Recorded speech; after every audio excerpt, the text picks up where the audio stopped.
दिन में 1 बजे शमशान घाट पे सैकड़ों लोगों की भीड़ लगी, तमाम चिताएं जल रहीं।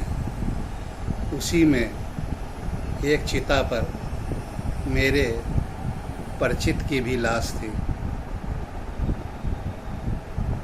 मैं जल्दी जल्दी गया उन्हें देखने के लिए। जाकर मैंने देखा कि वहाँ पर एक छोटा बच्चा 8-9 साल का शमशान की क्रिया कर रहा था। मुझे बहुत दुख हुआ कि देखो आज इसके पिताजी का साया इसके सर से उठ गया। उसमें कुछ समय था लगने में, अभी कार्यक्रम होने में।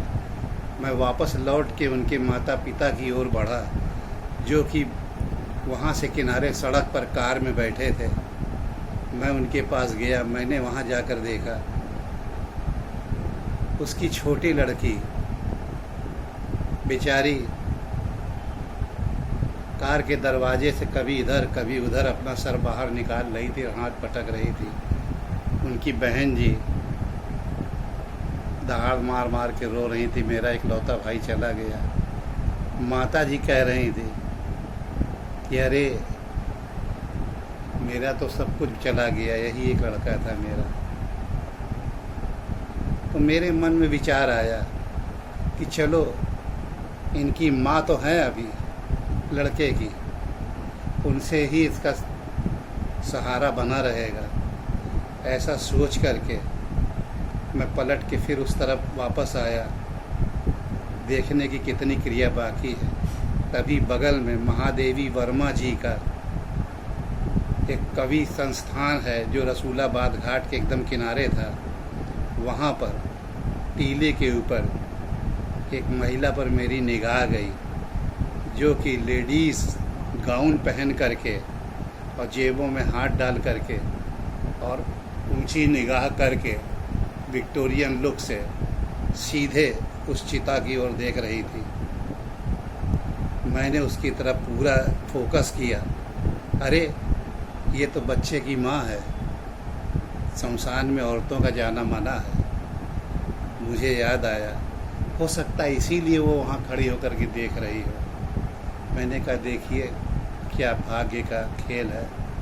फिर मैं गया, चिता अग्नि वहाँ पर मुखाग्नि दी गई, जल के आए, बच्चे को लेके आए हिलते काँपते हुए, उनको वापस बैठाया गया। फिर मैं उनके माता पिता के पास गया उनको सांत्वना देने के लिए। दोपहर के 1-1:30 बजे की बात है। जैसे ही मैं वहाँ पहुँचा घाट पर उनके पास माता पिता के, तभी वे फिर से विलाप करने लगी। अरे इस बच्चे के ऊपर से तो माँ का ही साया 1 महीने पहले उठा था, आज बाप का उठ गया। मैं कब तक देखूंगी दादी इनका हाल चाल। इतना सुनते ही मेरे पूरे शरीर के रोए खड़े हो गए, सनसनी फैल गई। अरे हाँ, मुझे याद आया, 1 महीने पहले ही मैंने इस औरत की लाश को मेडिकल कॉलेज मार्जरी से अपने आँख के सामने पैक होते देखा और मेरे सामने ही ये लत कराई थी और मैं घाट तक गया था। मेरे सामने ही मुखाग्नि इसके बच्चे ने दी थी और ये जलाई गई थी। ये कैसे वहाँ पर आकर खड़ी हो गई? मैं जल्दी जल्दी वहाँ गया। दोबारा मुझको वो आसपास पूरा ढूंढा, मैंने कहीं नहीं दिखी। मैंने इस बात को किसी को नहीं बताया कि अगर मैं बताऊँगा तो इन लोगों के अंदर कहीं दहशत न फैल जाए। मैं चुप रहा और घर चला आया। मैंने घर में भी किसी को नहीं बताया। 13 दिन बाद उस बच्चे का कार्यक्रम होने के बाद उनके परिवार के लोग आए और यहाँ उनके फ्लैट से एक ट्रक सामान लेके जाने लगे वापस सतना। वो सतना के रहने वाले थे, इलाहाबाद में इसको में सर्विस करते थे। उनकी एकदम नई कार मारुति थी, बहुत कम चलाते थे वो। तो उनके बड़े भाई कहने लगे आप इसको ले लीजिए, कुछ भी दाम दे दीजिएगा, कभी भी देते रहिएगा। मैं जब उन्होंने 2-3 बार जोर दिया, कहें कोई भी सामान ले लीजिए, रख लीजिए, आप कभी भी पैसे दे दीजिएगा।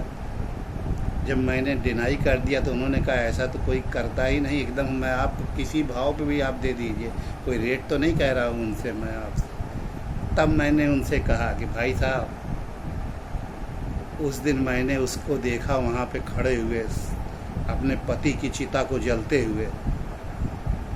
मुझे हर समय अगर जब भी मैं अगर कार या कुछ ले लूँगा उसका चेहरा उस पर दिखता रहेगा, और जो अपने पति की आत्मा को ले जाने के लिए आई हो उसकी इतनी प्रिय कार, कहीं वो भी ना उस पर आ जाए। भाई साहब उसका कुछ नहीं ले सकते, फिर भी ना कहते हुए भी कुछ सामान वो मेरे यहाँ छोड़ गए। मैं भैया रोज़ मनाता था कि हे देवी, ये मैंने लिया नहीं है, मुझे छोड़ के गए हैं, मुझे माफ़ करना।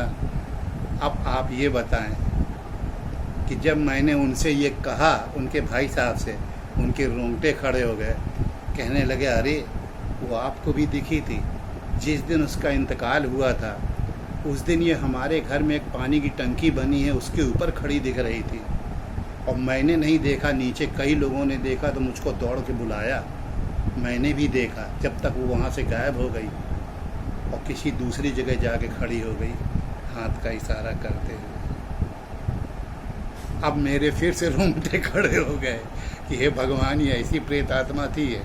खैर ये तो वो ऐसी पुण्यात्मा थी कि उसने कभी मुझे तंग नहीं किया, लेकिन ये दिन के 1-1:30 बजे मेरे द्वारा देखी गई, और एक दिन पहले वही आत्मा उनके घर वालों से पूरे परिवार वालों ने देखा। 1-2 नहीं, पूरा संयुक्त परिवार, उनका नौकर चाकर सब ने देखा। और तब वो कहने लगे कि मैं नहीं मानता था, लेकिन आप कह रहे हैं इसलिए मैं अब मानता हूँ कि ये कुछ हुई थी घटना। ये होती है आत्माओं का खेल, ये होती है प्रेत आत्माएं। और प्रेत आत्माओं में भी कुछ ऐसी आत्मा रहती हैं जो किसी को तंग नहीं करती, वो सिर्फ अपने मकसद पे रहती हैं। वो वैसी ही आत्मा थी।